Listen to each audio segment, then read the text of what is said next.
जय हिंद साथियों। अभी हम लोग उपस्थित हैं एग्जाम टूर चैनल पर और सुजीत सर हैं। इनसे हम लोग चर्चा करेंगे कि आप कैसे अपने लाइफ को और कैसे बीपीएससी को क्रैक कर सकते हैं। Happy teachers day. Sujeet sir, आपका एग्जाम टूर चैनल पर स्वागत है। थैंक्स अभिषेक जी। और जितने भी लोग सुन रहे हैं, आज टीचर्स डे है। हमारी तरफ से दिल से दुआ। और उन सारे स्टूडेंट को जो लोग ईमानदारी से मेहनत कर रहे हैं, अपना घर परिवार छोड़ के साल 2 साल 3 साल पटना प्रयागराज मुखर्जी नगर में जी जान दाल भात खा के किराए के कमरे में आधी जिंदगी गुजार चुके हैं। दिल से दुआ है कि इस बार जो है आप कहीं ना कहीं किसी न किसी पोस्ट पे सिलेक्ट हो जाए। तो सर, अभी देख रहे हैं कि अब जिस तरीका से, चूंकि नोटिफिकेशन तो नहीं आया बीपीएससी, जो पेपर वगैरह के माध्यम से हम लोग देखे हैं कि 21 तारीख को एग्जाम किया जाएगा। उसको लेकर आपका बच्चे लोगों का हिस्ट्री का क्या रणनीति होना चाहिए ताकि ज्यादा से ज्यादा मार्क्स गेन कर सके? अभिषेक जी देखिए, यहां से 15 दिन बचा हुआ है जी जी और टाइम के अकॉर्डिंग जो है रणनीति बनाई जाती है। अगर आपके पास में 1 महीना है तो उस अकॉर्डिंग बनाइएगा, 1 साल है तो उस अकॉर्डिंग बनाइएगा, 10 दिन है तो उस अकॉर्डिंग आपको रणनीति बनाना होगा। हमारे पास सबसे बड़ी समस्या, एक दिल वाली बात आपसे बताते हैं अभिषेक जी, कि जो लोग अगर आर्ट्स बैकग्राउंड में नहीं है उनको हिस्ट्री से डर लगता है, जी। और जो लोग साइंस बैकग्राउंड वाले हैं, जो लोग साइंस बैकग्राउंड वाले हैं उनको हिस्ट्री से डर लग रहा है, जो लोग आर्ट्स बैकग्राउंड वाले हैं उनको बायोलॉजी से डर लगता है। तो दोनों दो तरीके से बंटा हुआ है। यहां पे एक बात आपके दिमाग में मैं क्लियर कर दूं कि आयोग बेवकूफ नहीं है। आयोग इस बात को समझता है, वो बीच का रास्ता निकालता है कि हिस्ट्री का क्वेश्चन ऐसा रखा जाए कि उसमें बैठने वाला आर्ट्स का स्टूडेंट भी सॉल्व कर ले अच्छे तरीके से, साइंस का स्टूडेंट भी सॉल्व कर ले, और कॉमर्स बैकग्राउंड का जो स्टूडेंट रहे वो भी आसानी से सॉल्व कर दे। सेम बायोलॉजी में भी यही काम करता है। तीनों स्ट्रीम को ध्यान में तीनों रखते को ध्यान रखा जाए ताकि सबको सेलेक्ट किया जाए जहां तक हो सके। तो ऐसे कंडीशन में पहले तो दिमाग से यह निकाल दिया जाए कि हिस्ट्री बोझ है। हिस्ट्री बोझ नहीं है, हिस्ट्री से इश्क करना सीखो। हां, जिस दिन हिस्ट्री से इश्क हो जाएगा ना, हिस्ट्री बच्चों का खेल है। 4 पार्ट में डिवाइड है, मॉडर्न इंडिया, मिडाइवल और एंशिएंट। सॉरी, 4 तो ऑप्शन में, 3 पार्ट में डिवाइड है। और सबसे ज्यादा इस टाइम जितने भी स्टूडेंट देख रहे हैं, पूरा फोकस उठा के मॉडर्न इंडिया पे जोर दे। और मॉडर्न इंडिया पे भी 1885 से लेके 1947, इस दोनों को इस तरीके से समझ लें, सीख लें, और कुछ कुछ बातें 50% रट भी लें। यहां एक बात जरूर मैं बोलना चाहूंगा अभिषेक जी, जो लोग भी देख रहे हैं, डेट जरूर याद रख लीजिए। डेट पे। एकदम, हां, डेट। और डेट में भी महीना, मंथ एकदम होना चाहिए, क्योंकि बीपीएससी है। और जिस तरीके से हम लोग सुनामी मचाए हैं आयोग में, वो बदला तो लेगा, और मैं एकदम ओपन बता रहा हूं, वो जब भी बदला लेगा तो हिस्ट्री से लेगा। हिस्ट्री से। पक्का लेगा हिस्ट्री से बदला। बाकी कोई सब्जेक्ट पिछली बार पॉलिटी से किया था, और इस बार हिस्ट्री से लेगा, और सूद सहित बदला लेगा। तो इसलिए डरा नहीं रहा हूं मैं बच्चों को। मैं बच्चों को बस इस बात के लिए इंडिकेट कर रहा हूं कि 10 दिन में इस तरीके से इतिहास को जी लो कि अगर एक भी क्वेश्चन आए, और अगर एग्जामिनेशन हॉल में तुमसे गलत हो, तो इसका मतलब है किसी का सही नहीं हो। सर, एक प्रश्न और, चूंकि अब तो 10 से 12 दिन है जिस तरीका से हम लोग देख रहे हैं, तो कोई ऐसा आप उपाय बताइए, क्योंकि बच्चे पढ़ते हैं, लगातार पढ़ रहे हैं, तब ना बीपीएससी यूपीएससी की तैयारी कर रहे बिल्कुल। हैं। इसमें उनको रिवीजन किस तरीका से करना चाहिए, क्या क्या ध्यान देना चाहिए, 2 4 5 पॉइंट, जिससे कि बच्चों का कल्याण हो जाए हिस्ट्री में कम से कम। हाँ, देखिए, हिस्ट्री में सारे क्वेश्चन आपका सॉल्व हो जाएगा। जी जी। और एक बात अभिषेक जी आपको मैं क्लियर कर दूं कि कम से कम 5 से 7 क्वेश्चन वाहियात क्वेश्चन होता है। 5 से आयोग, 7। हाँ, 5 से 7 आयोग जान के देता है ऐसा कि बच्चे उसी में उलझे रहे। जो ज्यादा ओवर स्मार्ट हैं वो उसी में उलझ जाते हैं कि ये क्वेश्चन क्यों नहीं बना। अरे, जो क्वेश्चन आसान है, जो सबसे बना, वो तो तुमसे गलत हो गया। और जो सबका गलत हो रहा है उसमें तो अपना दिमाग घुसे रह जा रहे हो। यही। एक एक क्वेश्चन 40 सेकंड से ज्यादा समय देने का जरूरत नहीं है, और ना ही 5 सेकंड में सॉल्व करने का। क्योंकि जितना जल्दी आप सॉल्व कीजिएगा ना अभिषेक जी, उतना ही क्या होगा, गलती होने की संभावना बढ़ जाएगी। हर वो क्वेश्चन आपका गलत हो रहा है जो जितना जल्दी सॉल्व हो रहा है। क्योंकि आप क्वेश्चन पढ़ते हैं और तुरंत आपके पास आंसर आता है, और गलत आंसर ऑप्शन में रखा होता है, आप फट से मार के निकल जाते हैं।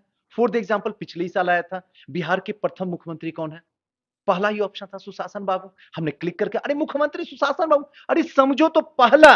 मुश्किल से ये सब क्वेश्चन सॉल्व करने में 2 से 3 सेकंड का खेल है। आपने 3 सेकंड में सॉल्व कर दिया, बाहर निकले, सर पकड़, ये क्या कर दिया, कुछ नहीं किए, अगले बार आइए 67 में, गया 66। तो ऐसे कंडीशन में एक चीज ध्यान रखना, क्वेश्चन दो तरीके से रहता है अभिषेक जी। अगर हार्ड रहेगा तो डिप्रेशन का शिकार बनेगा आपको, पक्का 100% लिख लीजिए हमसे। और इजी रहेगा तो ओवर कॉन्फिडेंस में गलती कीजिएगा, और ये दोनों रास्ते में आपका रिजल्ट नहीं होने वाला। आप 68 का तैयारी कर लीजिए। और इस दोनों रास्ते को जो साधेगा ना, उसी का रिजल्ट होगा, बाकी भीड़ का पात्र होगा। बाकी भीड़ के पात्र होंगे, तो आप समझिए प्रश्न पर समय देना है, यानी कि एक बार पढ़ना है, समझना है, उसके बाद मारना है। ये नहीं कि बहुत इजी प्रश्न आ गया तुरंत मार दिया, ये सब नहीं करना। इस 10 दिन में किस तरीके से रिवीजन करें, क्योंकि इसका जवाब जी मैंने जी नहीं जी दिया जी हूं। जी जी। बच्चे भी देख रहे होंगे क्यों नहीं जवाब इसका दिया। इसके लिए मैं जितनी भी अपने बच्चे हैं, मैंने सबको कहा हूं, कुछ मत करो, बस घटना चक्र जो पूर्वावलोकन है, घटना चक्र। घटना चक्र का पूर्वावलोकन जो सीरीज आती है हिस्ट्री का, जिसमें तीनों कंबाइंड रहता है, उसको उठाना है और उसके अंदर बॉक्स में जो भी विश्लेषण करके दिया गया है, उसको कम से कम इस 10 दिन में 5 बार पढ़ लो पूरा। नो डाउट है 300 पेज का है, लेकिन अगर एक बार आप पूरा पढ़ लीजिएगा ना, आपका हिस्ट्री का क्वेश्चन सॉल्व नहीं होने वाला, गलत नहीं होने वाला, एकदम श्योर सर्टेन 100% है। ज्यादा कुछ करने का नहीं है। अगर इस समय मैं दावे के साथ में यहां से कह सकता हूं सारे बच्चों को, जो ज्यादा स्मार्ट बनेगा, जो ज्यादा बुक पढ़ने की कोशिश करेगा, उसका रिजल्ट अभिषेक जी नहीं होगा। वो लिखवा के हमसे रख ले, मैं लिख के दे देता हूं। इस समय किसका रिजल्ट होने वाला है? जो जितना रिवीजन करे। कई बच्चे ऐसे हैं अभिषेक जी, सोचते हैं अच्छा श्योर सक्सेस का क्वेश्चन में, चलो इसका भी क्वेश्चन लगा लेते हैं। अच्छा इस संस्था का, इसका भी लगा लेते हैं। अच्छा इस संस्था का, अरे क्या कर रहे हो मजाक? पिछले 3 साल में इसीलिए हो नहीं रहा तुम्हारा, फिर 3 साल के लिए ब्रेक करने के लिए फिर एक बार तमाशा करो। 88 सीट, इससे बड़ा मोटिवेशन कोई नहीं हो सकता। 88 सीट एसडीएम का है और एक सीट आपको हासिल करना है, तो कुछ ना कुछ तो एक्स्ट्राऑर्डिनरी रणनीति बनानी पड़ेगी आपको। अगर थोड़ा सा मजाक कीजिएगा तो आयोग, इस बार तो 2 साल हो चुका है, 2020 में 2022 तक में, अगर अगली बार फिर से गलती किए तो क्या पता 25 चल जाए। कहना बड़ा मुश्किल है ना अभिषेक जी। तो ऐसे कंडीशन में कुछ नहीं, बस घटना चक्र एक, और दूसरा बीपीएससी में अब तक जितने भी क्वेश्चन पूछे गए हैं, सबको उठा के पी जाइए, आंख बंद करके 2 बार 3 बार 4 बार 5 बार। यकीन मानिए, अगर गलत हुआ तो आप हमसे मिल लीजिएगा आके, और अगर एक्स्ट्रा ऑर्डिनरी काम कीजिएगा तो आपका नहीं सिलेक्शन होने वाला है। जो भी लोग सुन रहे हैं, हमसे लिखवा के रख लें और वो एक्स्ट्रा ऑर्डिनरी काम करके देख लें, नहीं सिलेक्शन उसका होगा। मैंने 100 बार बोल चुका हूं अपने भी चैनल पे, और आज अभिषेक जी आपके चैनल से बता रहा हूं। बच्चे नहीं समझ रहे हैं, हर बार वही गलती कर रहे हैं, तो रिजल्ट भी तो वही आएगा ना अभिषेक जी, जो पहले आ रहा था फिर से आएगा। कहने का सार ये है कि आप लोग जितना रिवीजन हो सके, रिवीजन में ये नहीं कि किसी भी मार्केट से लगातार बुक ले रहे हैं, पढ़ रहे हैं, नहीं, एक ही जो आप चल रहे हैं, यानी कि घटना चक्र, आप उसको बार बार रिवीजन करें और आज तक का जो क्वेश्चन बैंक है उसको रिवीजन करें। सर अब संदेश दीजिए हाँ, एक शिक्षक दिवस पर। आज शिक्षक दिवस है। रियली में एक छोटी सी बात हम आपसे बोलना चाहेंगे अभिषेक जी और सारे बच्चों से। हमने आंदोलन में जरूर गया, लेकिन मैंने कभी ये नहीं सोचा था कि आप लोग इतनी मोहब्बत कर दीजिएगा, और मैंने ये भी नहीं सोचा था कि हमें इतनी मार लग जाएगी। अभी भी आंख देख सकते हैं क्या हालात में पहुंच गया। नहीं होगा, रोशनी चली गई है, आधी अब मुझे दिखता नहीं है, धुंधला दिखता, ऑनेस्टी प्रॉमिस नहीं दिखता है। और ये नहीं, मजाक की बात नहीं कर, पूरा मैंने लाल। कभी नहीं सोचा था कि मैं हूं। बस मैंने सोचा था कि किसी भी तरीके से आंदोलन को हैंडल किया जाए, शांतिपूर्वक हो जाए, हमारी मांग पूरी हो जाए और हम खुश होकर घर चले जाएं। मैं जी शिक्षक हूं, मेरा धर्म कर्म और नैतिक जिम्मेदारी बनती है मैं बच्चों को पढ़ाऊं। लेकिन लग गई तो फिर लग गई, और भीड़ में डंडा थोड़ी देखता कि सुजीत सर है, वो तो जब चलता है तो चलता है। हमने अपनी आंख खो दिया, हमने अपनी हाथ की हालात इस हालात में पहुंचे हुए हैं कि पूरा क्लास बंद पड़ा हुआ है, मैं पढ़ा ही नहीं पाता हूं।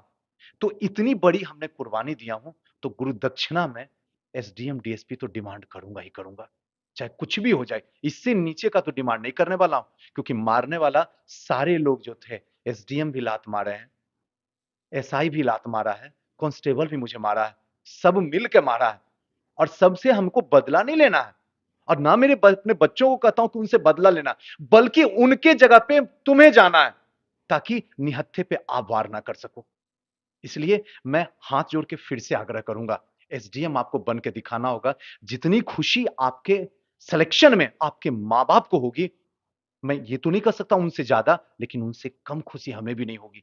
हमने कुर्बानी दिया हूं, और आज आपसे गुरुदक्षिणा मांगता हूं, हाथ आगे खोल के। आज तक मैंने कभी कुछ नहीं किसी से मांगा हूं अपने जीवन में। मैं हमेशा इस तरीके से अभिषेक जी किया हूं, ऐसे जो भी है, जितना भी खुदा ने दिया है मैंने ऐसे किया हूं। मैं आज आप लोग के सामने इस तरीके से हाथ फैला रहा हूं कि मुझे किसी भी हालत में एसडीएम और डीएसपी चाहिए, और आपके सिवा कोई दूसरा नहीं दे सकता है। बस गुरुदक्षिणा में यही, शिक्षक दिवस में यही मैं अपने बच्चों से मांगूंगा। सर का कहना है कि आंख और हाथ, आंख भी आप देख सकते हैं लाल है और हाथ पर भी चोट आया है सर का। तो उसके लिए आप लोग ये करें कम से कम, प्रयास करें और जितना कोशिश हो सके जो समय बचा हुआ है आप एक सीट कंफर्म कर लें, क्योंकि पीटी जब तक नहीं होगा तब तक आप मेंस में नहीं बैठेंगे। इसको साधारण में ना लें, इसको हल्का में ना लें, हम लोग यही कहेंगे। और एक बात आपसे बता दें कि जो भी विद्यार्थी हो या इस वीडियो को कोई शिक्षक भी देख रहे हैं, यदि उनको भी इच्छा है कि आज शिक्षक दिवस पर मेरे से बातचीत करें और बच्चे लोगों तक जाए उनका संदेश, तो आप ऑनलाइन भी मेरे साथ जुड़ सकते हैं या ऑफलाइन पटना में है तो आप मुझे जरूर कमेंट बॉक्स में कमेंट करें। आज मैं आपके पास मिलने का प्रयास करूंगा। जितने भी स्टूडेंट देख रहे हैं या जितने भी लोग मुझे इस समय देख रहे हैं, एक्चुअली क्या हुआ, प्रॉब्लम मेरे साथ हो गई है। तो कई बार मैंने सुनने में आ रहा है कि आपसे आपके नाम से जो है पैसा मांगा जा रहा है कि सुजीत सर की ऐसी स्थिति है, आप लोग पैसा दीजिए। प्लीज मेरे जीते जी जब तक मैं जिंदा हूं, आप एक पैसा ना तो सुजीत सर के नाम से और ना तो सुनामी गुरु के नाम से एक पैसा भी मत दीजिएगा। आपसे हाथ जोड़ के विनती करता हूं, क्योंकि अगर आप पैसा दीजिएगा तो आप दोषी हैं, आप सबसे बड़ा दोषी हैं। मैं कभी आपसे एक पैसा नहीं मांगने वाला हूं जब तक मैं जिंदा रहूंगा। इसलिए किसी भी नाम से कोई भी अगर अकाउंट करके मेरे नाम से मांगता तो प्लीज पैसा मत दीजिए, क्योंकि मेरे पास आप लोग की दुआ से और आप लोग की दुआ से बहुत भगवान ने दिया है। इसलिए प्लीज मेरे नाम से कभी आप पैसा एक पैसा भी नहीं दीजिएगा। एक आप लोगों से मेरा भी रिक्वेस्ट है कि किसी भी व्यक्ति के नाम से यदि कोई पैसा मांगे तो यदि उनका नंबर है तो आप कॉल करके उनसे बात कर लें। बहुत सारे लोग होते हैं कि देखेंगे बोलेंगे सुजीत सर का एक्सीडेंट हो गया, सुजीत सर का ये हो गया, आप पैसा भेजिए। आप स्टूडेंट हैं, आप शिक्षक से बहुत प्रेम करते हैं, आपको यदि एक भी कॉल चल जाए तो आप लोग तुरंत जितना भी पैसा है, 2 रुपया रहे, 5 रुपया रहे, 5,000 रहे, आप लेकर खड़ा रहते हैं। लेकिन गलत जगह पर न जाए, इसके लिए हम लोग का एक बार और रिक्वेस्ट है कि आप लोग सुजीत सर के नाम से कोई पैसा मांगे तो आप लोग ना डालें। सर को पैसा की जरूरत नहीं है। इनकेस यदि कोई भी समस्या होगा तो सर अपने लाइव के माध्यम से आपसे बात करेंगे, उसके बाद ना कुछ रखेंगे। बहुत बहुत धन्यवाद। सबसे पहले आप लोग यदि एग्जाम टूर पर पहली बार आए हैं तो चैनल को जरूर सब्सक्राइब कर लेंगे। जय हिंद, जय भारत, जय युवा।